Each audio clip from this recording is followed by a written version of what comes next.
জনগুরুত্বপূর্ণ ও সাংবিধানিক মামলাগুলোর শুনানি সরাসরি সম্প্রচার করার নির্দেশনা কেন দেয়া হবে না তা জানতে চেয়ে রুল জারি করেছে হাইকোর্ট। 4 সপ্তাহের মধ্যে সুপ্রিম কোর্টেও রেজিস্ট্রার জেনারেল, তথ্য সচিব ও আইন সচিবকে রুলের জবাব দিতে বলা হয়েছে। অন্যদিকে আন্তর্জাতিক অপরাধ ট্রাইব্যুনালে আদালতের অনুমতিক্রমে মামলাগুলো ধারণ ও সম্প্রচারের ব্যবস্থা করা হয়েছে বলে জানিয়েছেন চিফ প্রসিকিউটর তাজুল ইসলাম। আইনজীবীরা বলছেন, এতে ন্যায় বিচার যেমন নিশ্চিত হবে, তেমনিভাবে প্রান্তিক জনগোষ্ঠীও দেখতে পাবে আলোচিত মামলার বিচারিক কার্যক্রম।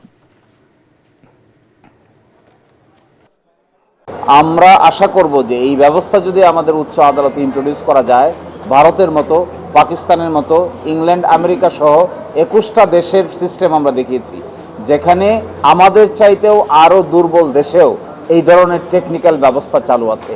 আমরা দেখতে পাই ইংল্যান্ড, আমেরিকা, আইসিসি সহ গুরুত্বপূর্ণ কেসে, কিন্তু আমাদের সুপ্রিম কোর্ট দেখতে পাই না কেন? আমরা পাবলিক করতে চাই না কেন? এটা পাবলিক করলে অসুবিধা কোথায়? কোয়ালিটি এনশিওর হবে, সকলেই ট্রান্সপারেন্ট হবে, সকলেই জবাবদিহিতার মধ্যে আসবে।